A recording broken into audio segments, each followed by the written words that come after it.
Caríssimos irmãos e irmãs, estamos celebrando a solenidade da Santíssima Trindade.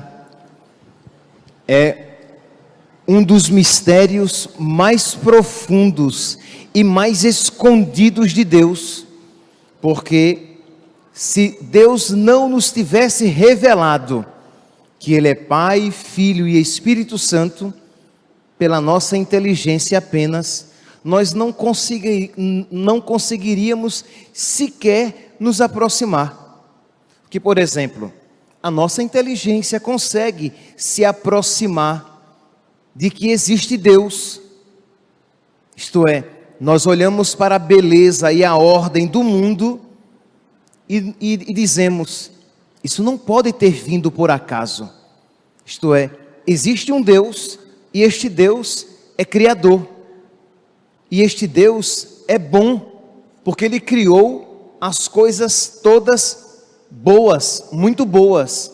Então a nossa inteligência, ela consegue se aproximar, mas desse mistério na Santíssima Trindade, sequer se aproximar a nossa inteligência consegue, porque é uma realidade que nos ultrapassa em muito.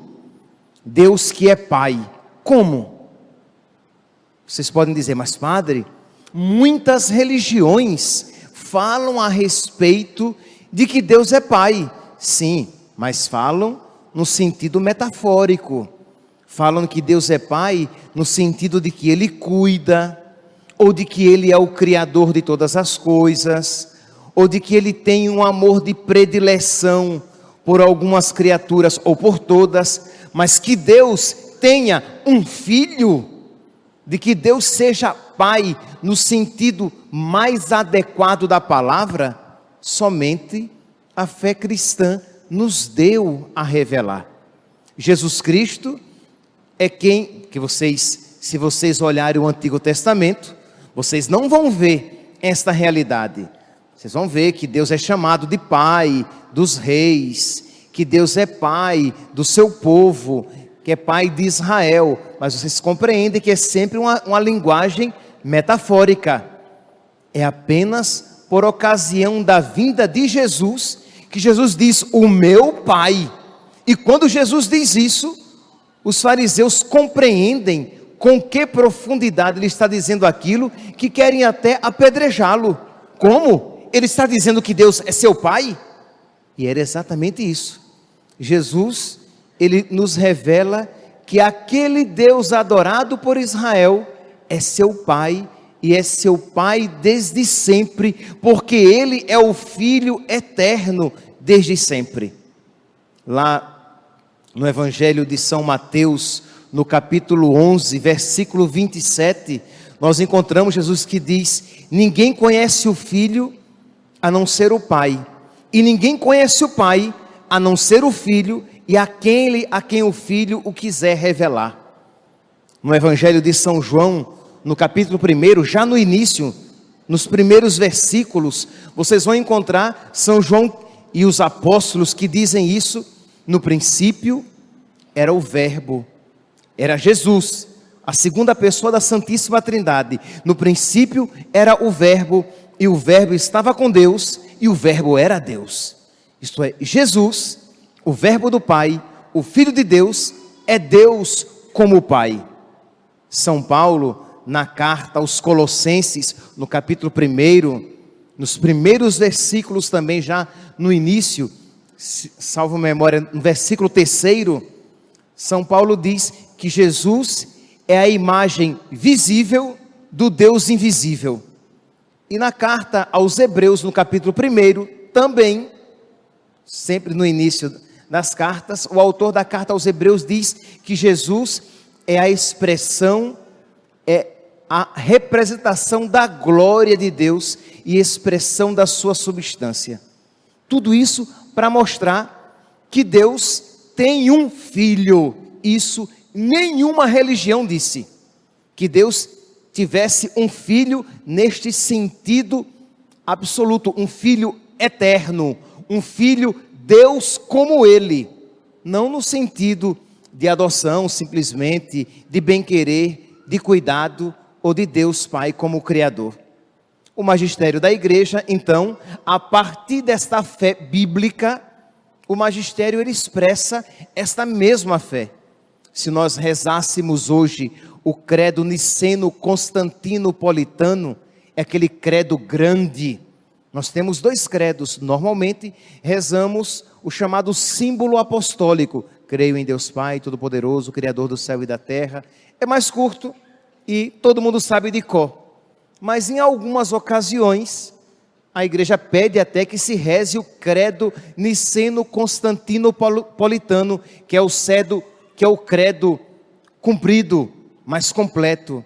E no credo niceno-constantinopolitano, nós iremos encontrar, logo no início, creio em um só Senhor, Jesus Cristo, Filho unigênito de Deus, nascido do Pai antes de todos os séculos, desde sempre.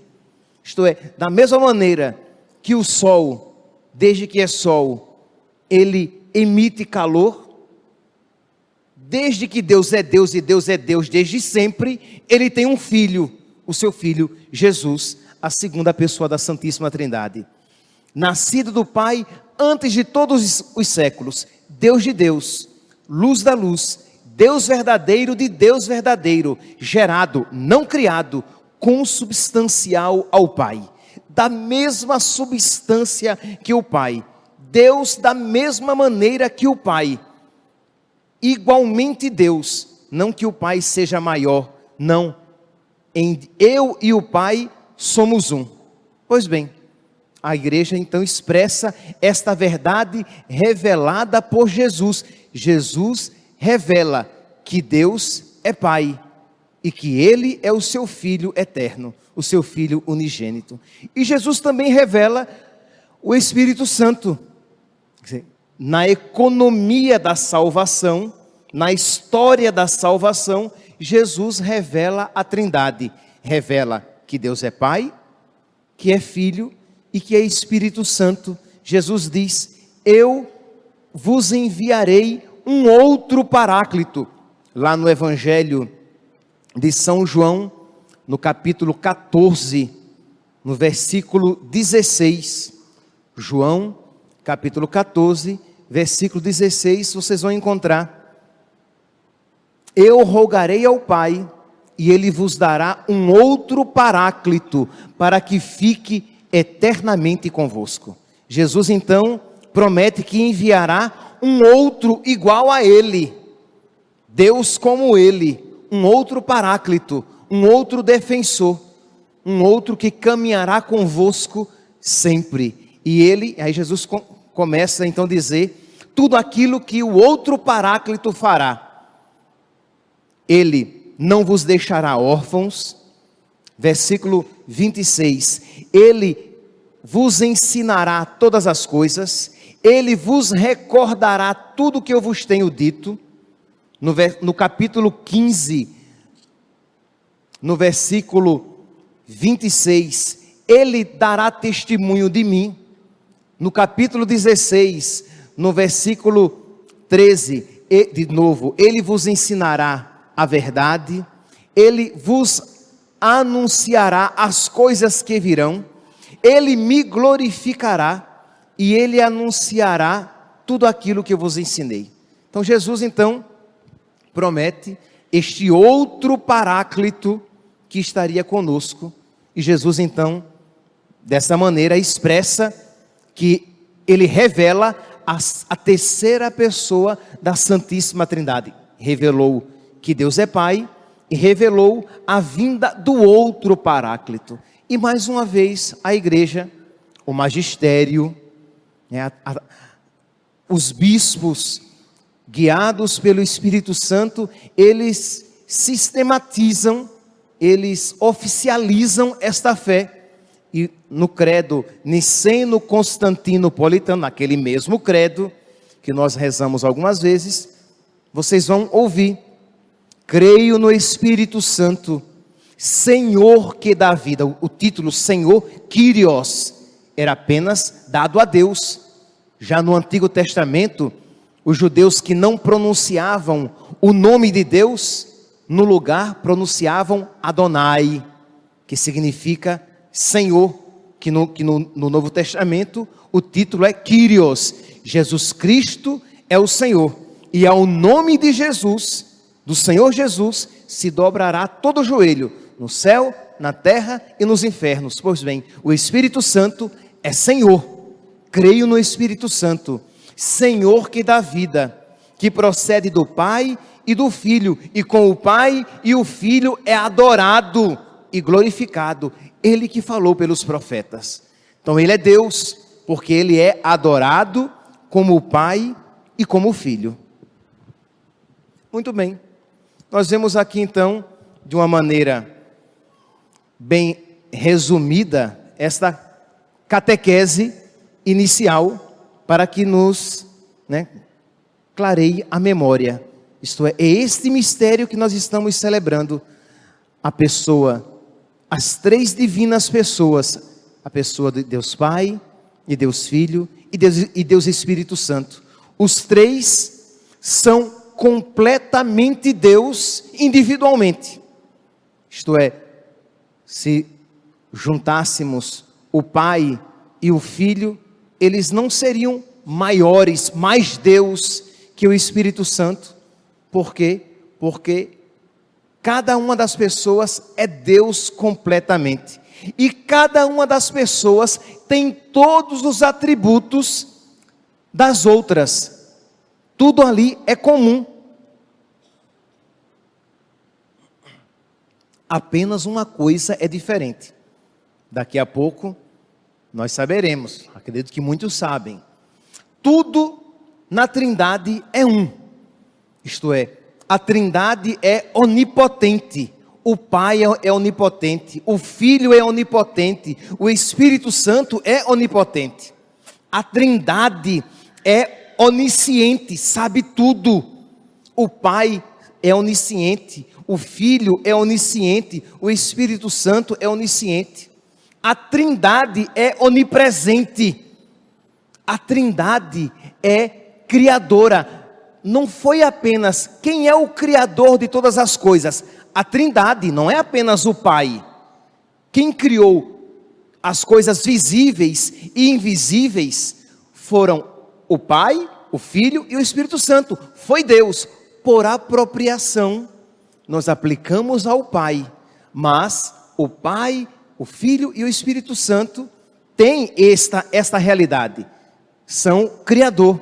Quem salvou a humanidade? Os três. O Pai, o Filho e o Espírito Santo. Só o Filho morreu na cruz. Mas os três salvaram. Só o Filho foi crucificado, porque só o Filho tem corpo. Mas os três salvaram a humanidade. Quem é que santifica a humanidade? Os três. O Pai, o Filho e o Espírito Santo. Não só o Espírito Santo. Nós dizemos que o Espírito Santo é o santificador por apropriação. É mais adequado pelo seu próprio nome, mas esta característica se aplica aos três. Mas o que é de cada um individualmente? Só o Pai, só a primeira pessoa da Santíssima Trindade é o Pai. Jesus não é Pai. O Espírito Santo não é Pai. Só a primeira pessoa da Santíssima Trindade é o Pai. Só a segunda pessoa da Santíssima Trindade é o Filho. E a terceira pessoa da Santíssima Trindade é o Espírito Santo. Mas tirando essas relações substanciais de Pai, Filho, quer dizer, a paternidade pertence à primeira pessoa da Santíssima Trindade. A filiação, a segunda, e a inspiração, a terceira. Tirando essas realidades, tudo é comum. Pois bem, fizemos esta rápida catequese, espero que todos tenham compreendido, mas vamos dar agora o segundo passo. O que é que isso nos inspira e deve nos inspirar na nossa oração? Nós viemos hoje aqui à missa da Santíssima Trindade, e com o que é que nós voltaremos para casa para que nos ajude a rezar, a buscar mais a santidade? Pois bem, nós estamos como que na oitava de Pentecostes. Não é, porque nós não temos mais, existia essa festa da oitava de Pentecostes, não existe mais, mas 8 dias após Pentecoste, a igreja celebra a solenidade da Santíssima Trindade e nada mais adequado. Por quê? Porque o Espírito Santo, quando Jesus ressuscitado envia o Espírito Santo, ele envia para que um novo tipo de presença se instale no nosso coração. Quando Jesus está se despedindo dos apóstolos, ele diz: é necessário que eu vá. Vocês agora podem até se entristecer, mas depois vocês se alegrarão. O Paráclito, o outro Paráclito vos será enviado. E o Espírito Santo, então, quando Jesus envia o Espírito Santo, repito, ele inaugura um outro tipo de presença no nosso coração, que até então não existia, a inabitação da Trindade. A Santíssima Trindade começa a habitar no nosso coração. Jesus mesmo diz isso no Evangelho de São João, no capítulo 14, a partir do versículo 16, Jesus diz: eu rogarei ao Pai, e Ele vos dará um outro Paráclito, para que fique eternamente convosco. É o Espírito da verdade, que o mundo não pode receber. Interessante, o mundo, este novo tipo de presença, que será inaugurado com o envio do Espírito Santo, o mundo não pode receber, nem pode conhecer. E o Espírito é o Espírito da verdade, que o mundo não pode receber, mas vós o conhecereis, porque permanecerá convosco e estará em vós. Não vos deixarei órfãos. Versículo 23. Se alguém me ama, guardará minha palavra, e meu Pai o amará, e nós viremos a ele, e nele faremos morada. Jesus promete que com o envio do Espírito Santo, ele nos capacitará a amá-lo, e isso nos dará condições de receber Jesus e o Pai no nosso coração. E onde está o Pai e o Filho, está o Espírito Santo. Com o envio do Espírito Santo, com a festa, com a solenidade de Pentecostes, se inicia então esta presença trinitária no nosso coração. Santa Elizabeth da Trindade, uma santa carmelita, uma vez, é interessante, mas eu vou dizer isso, porque muita gente pode até ter o conhecimento desta verdade, o conhecimento intelectual, embora não tenha o conhecimento experiencial, isto é, não tenha se dado conta de que a Trindade habita em você, e sequer tenha vida de oração trinitária, isto é, você não conversa com os três, você não tem um relacionamento trinitário com Deus, você ora, conversa muito com Jesus, ora com o Espírito Santo, mas você não tem esta consciência de fé, de que a Trindade habita no seu coração, Pai, Filho e Espírito Santo. Pois bem, Santa Elizabeth da Trindade, com 19 anos, querendo entrar no Carmelo, ela foi ao Carmelo de Dijon, e lá existia um padre dominicano que tomava conta da vida espiritual daquele Carmelo, e ela foi conversar com aquele padre dizendo que ela estava tendo uma experiência diferente, que é como que ela tinha a impressão de ela ser habitada, como que Deus habitasse, como se as 3 pessoas divinas habitassem com ela, e com ela conversassem. É claro, meus santos, que ela tinha uma experiência mística profundíssima, mas essa experiência profundíssima apenas deixava claro e explicitava aquela realidade, aquela experiência, aquela realidade que nos foi dada como condição desde o nosso batismo. Quando fomos batizados, a Trindade começou a habitar em nós. Quando fomos batizados, a Trindade começou a habitar em nós. Quando nós nos confessamos e recebemos a absolvição e retornamos ao estado de graça, a Trindade volta a habitar em nós de uma maneira especialíssima. Já estou aqui adiantando um ponto. Segura aqui. Quando somos batizados, a Trindade habita em nós. Só que muitas vezes não percebemos. Santa Elizabeth da Trindade percebeu e foi então ao padre, e o padre explicou a ela que aquilo não era algo excepcional, mas era algo próprio de todo cristão batizado. A Trindade habita em nós. Quando nós, se alguém me ama, guardará minha palavra, e meu Pai o amará, e nós viremos a Ele, e nele faremos morada. É próprio de quem ama a Deus. Meus irmãos, existem dois tipos de presença de Deus. De uma maneira simplificada, nós podemos dizer que existem dois tipos de presença de Deus na nossa vida. Existe a presença de Deus como Criador. Deus está presente em toda a criação. Se toda a criação, se nós estamos vivos, é porque Deus nos sustenta no ser. Se Deus tivesse se arrependido de me ter criado, eu deixaria de existir. Mas Deus continua me sustentando no ser. Aqui nós vemos a fidelidade de Deus. Não obstante até mesmo os meus pecados, Deus continua me sustentando no ser, me dando a graça de estar ali, existindo.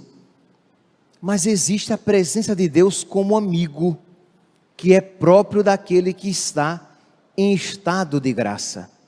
A presença trinitária de Deus, a presença de Deus em nós como amigo, ela acontece quando nós estamos em estado de graça, porque o amor de Deus, a caridade divina está em nós. Quando uma pessoa peca mortalmente, ela pode não perceber, mas nela se instala uma situação de ódio contra Deus. É porque nós, enquanto estamos neste mundo, nós não temos uma visão profunda da nossa alma. Nós temos contato com as nossas emoções, com as nossas lembranças, com a nossa imaginação, com as nossas paixões, mas tudo isso é muito físico. Nós temos pouco, infelizmente, temos pouco contato com a nossa alma.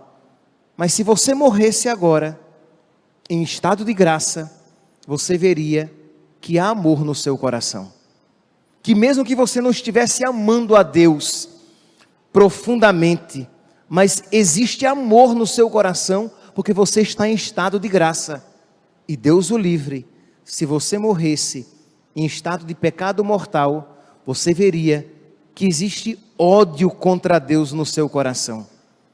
Coisa que, às vezes, você não tem nem muita consciência disso, por causa do seu pouco contato com a sua vida espiritual. Pois bem, o que é então que Jesus está dizendo aqui, e o que é que a igreja nos ensina? Que quando nós estamos em estado de graça, nós temos essa presença da Trindade, essa presença de Deus como amigo no meu coração, e eu posso crescer cada vez mais nesta amizade. Nós poderíamos aqui dar um exemplo de que, não um exemplo, nós poderíamos aqui nos suplicar a Deus a graça de crescer nesta amizade. Você está em estado de graça, você tem tudo para crescer nessa amizade com Deus. Você não está em estado de graça, se confesse. Retorne à amizade com Deus. Ah, padre, mas eu me confesso e não sinto nada de diferente. Você não precisa sentir. Você simplesmente creia que o sacerdote, quando dá absolvição, faz com que você retorne ao estado de amizade com Deus, e ali é o ponto inicial para o seu, ou a sua retomada, ou o seu começo de amizade com Deus, para que a presença de Deus cresça cada vez mais em você, para que o amor de Deus cresça cada vez mais em você e essa experiência com Deus Trindade cresça cada vez mais em você. Você precisa, por exemplo, todas as vezes, não necessariamente todas as vezes, mas muitas vezes que você receber a Eucaristia, você deve voltar para o banco e conversar com Deus, uno e trino. Mas padre, eu não posso conversar só com Jesus? Pode, porque você recebeu o corpo e o sangue de Jesus. Mas você, embora você tenha recebido somente o corpo e o sangue de Jesus, você recebeu as 3 pessoas divinas, o Pai, o Filho e o Espírito Santo. E você pode conversar com o Divino 3, né? Você pode conversar com esses 3 no seu coração, pedir a graça de amá-lo, pedir a graça de crescer na sua confiança em Deus Pai, crescer nessa filiação divina, como diz aqui a segunda leitura de hoje. Todos aqueles que se deixam conduzir pelo Espírito de Deus são filhos de Deus. De fato, não recebestes um espírito de escravos para recairdes no medo de se entregar a Deus, de ser totalmente de Deus, de apostar todas as fichas em Deus. Muitas vezes não somos santos, não somos mais generosos, porque existe sempre um medo de entregar tudo a Deus. E se eu entregar tudo a Deus e não ficar nada para mim, e eu me sentir vazio, pobre, sozinho, quando na verdade quem dá tudo a Deus ganha infinitamente mais, porque Deus não se deixa vencer em generosidade. Quando somos bons com Ele, Ele será infinitamente melhor. Quando nós confiamos no amor de Deus, quando nós temos esse espírito de filhos, não temos medo de dar nada ao Pai, porque Ele é meu Pai. E mesmo que o meu Pai da terra, que a minha mãe da terra, não me tenham amado, o meu Pai do céu me amaria e não me esqueceria. Quando você cresce nessa intimidade com o Pai, o Filho, amizade. E aqui, meus santos, a amizade, ela cresce com encontro. Nós precisamos ter tempo para nos encontrar com Deus. Celebrar a solenidade da Santíssima Trindade não é apenas conceber intelectualmente em que consiste. Não é apenas crer que os 3 estão presentes no seu coração e estão presentes como amigo quando você está em estado de graça. Ótimo, receberam aqui os 2 passos. Primeiro, não é apenas ter um conhecimento intelectual de que o Pai não é maior do que o Filho, que o Filho não é maior do que o Espírito Santo, de que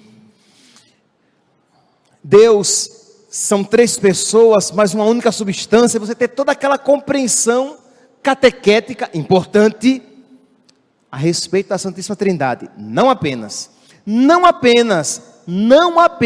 ter o conhecimento de fé, isto é, eu creio, Padre, que as 3 pessoas da Santíssima Trindade estão presentes em mim, e eu creio que as 3 pessoas da Santíssima Trindade estão presentes em mim como amigo, quando eu estou em estado de graça. Por isso, eu devo estar em estado de graça, para que esta amizade permaneça no meu coração e possa se estender por toda a eternidade no céu. Ótimo, mas não apenas. E qual é o terceiro passo? Crescer na amizade. E como é que uma amizade cresce? Com o encontro. Como é que o amor cresce? Com o encontro. O marido cresce no amor com a sua esposa, e a sua esposa com o seu marido no encontro, no diálogo, na partilha de intimidade. Eles vão crescendo no amor. Como é que 2 amigos crescem na amizade? No encontro, no diálogo, na partilha do segredo, de você confiar o que existe de mais profundo no seu coração, confiar ao seu amigo. Você vai crescendo na intimidade. Como é que eu vou crescer na minha intimidade com Deus? Rezando. Na minha vida de oração. Na minha vida de oração, é claro, quando eu estou em amizade com Deus. Então, o principal é estar em estado de graça. Depois que você está em estado de graça, investir na oração. Padre, quer dizer então que se eu não estiver em estado de graça, não adianta rezar? Não, não estou dizendo isso. É claro que adianta rezar. Eu só estou dizendo que quando você está em estado de graça, você tem tudo para crescer no amor de Deus. E crescer no amor de Deus por quê? Porque Deus pega você pela mão e faz você crescer na capacidade de amar. Cresce no amor de Deus porque Deus pega o seu coração e vai modelando o seu coração com a presença dEle, com o contato dEle. E você não precisa ter palavras bonitas para rezar, você precisa ter simplesmente generosidade para reservar um espaço de tempo no seu dia a dia para se encontrar cotidianamente com Deus. Nós temos falado aqui tantas vezes da necessidade da vida de oração. Vocês têm reservado um tempinho do seu dia para rezar?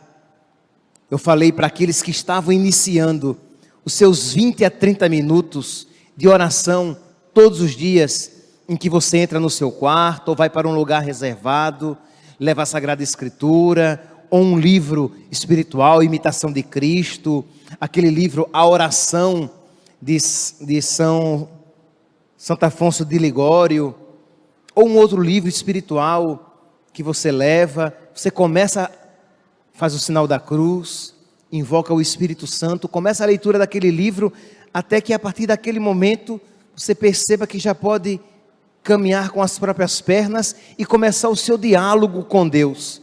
Tem feito isso? Se você tem feito, persevere e saiba que a sua amizade, sem você perceber, já está crescendo. Você tem crescido na amizade com Deus. Não tem feito? Comece. Faça esse propósito. Comece. Mas padre, mas me dá uma preguiça tão grande. Saiba, meu santo, quando você está na presença de Deus, aquele que mais age é Deus. Muito mais Deus age pelo simples fato de você estar na presença dEle. Então, se você não se sente vazio e seco e não consegue render na oração, passe 20 minutos em silêncio, dizendo: Jesus, me ajuda, Jesus, me ajuda. Silencia, depois: Jesus, me ajuda. Ou então: vinda Espírito Santo, vinda Espírito Santo, e depois silencia. Não vem nada, vinda Espírito Santo, vinda Espírito Santo. Você passa 20 minutos clamando pelo socorro divino, pronunciando o nome de Jesus. Jesus, Jesus, Jesus. Pronto, isso você pode. Isso você pode. Mas padre, só isso, não tem problema. Eu garanto a você que muito antes do que você espera, você vai progredir no seu diálogo com o nosso Senhor. Se você, no início, vai ser como uma criança que diz: mamãe, mamãe, papai, papai, mas de pouco a pouco a criança cresce e começa a formular frases inteiras. Assim será você. No início, poderá ficar apenas com aquela oração bem mitigada, bem resumida, bem partidinha, mas pouco a pouco você vai progredir na oração, que você vai perceber que Deus mesmo está conduzindo a sua vida espiritual. Mas você precisa fazer essas duas coisas. Primeiro, fazer tudo o que estiver ao seu alcance para estar em estado de graça. Então, está precisando se confessar, você vai procurar o sacerdote, vai se confessar, está com pecado mortal, você vai tirar aquela inimizade, aquele ódio no seu coração e vai estar em estado de graça, em amizade com Deus. Segundo passo, oração. E o terceiro, se for possível, uma frequência maior na recepção dos sacramentos. Receber Jesus na Eucaristia mais frequentemente. Meus santos, se você perseverar nesse caminho, você crescerá no amor de Deus. E quando você crescer no amor de Deus, mais necessidade de Deus você terá. E quando você crescer no amor de Deus, as realidades espirituais serão quase como que connaturais a você. Não serão tão abstratas. Quando alguém falar que Deus, os três, moram em você, você talvez não saiba nem explicar, mas dirá: eu sei do que o padre está falando, porque eu sei que os três moram em mim. Eu tenho tido intimidade com os três. Eu tenho dialogado com eles. Embora talvez você não saiba nem explicar como é que isso acontece. Por quê? Porque é Deus mesmo quem conduz a nossa vida espiritual. Daqui a pouco, meus santos, no final da missa, nós iremos expor o Santíssimo, convidando vocês, como nós fazemos todos os domingos, a esse momento de ação de graças. Seja generoso. Não vá com desespero de ir para casa. Fique um pouquinho, reze e peça a Deus: meu Deus, me ajuda, que esta minha prática aos domingos eu a leve para o meu dia a dia em casa, para que mesmo cansado, quando eu chegar do trabalho, que eu reserve um tempinho para rezar, ou então que eu acorde mais cedo para rezar um pouco e conversar contigo. O Senhor é meu amigo, o Senhor mora em mim. Jesus, meu Pai, Espírito Santo, vocês moram em mim, e eu não posso viver desperdiçando e me desfazendo da vossa santíssima presença no meu coração. Repito e termino, meus santos: se formos generosos, se levarmos a sério esta mais ou menos longa homilia do domingo de hoje, não tenho dúvidas que na próxima solenidade da Santíssima Trindade já teremos evoluído um pouco na nossa amizade e amor a nosso Senhor, que é Pai, Filho e Espírito Santo. Amém.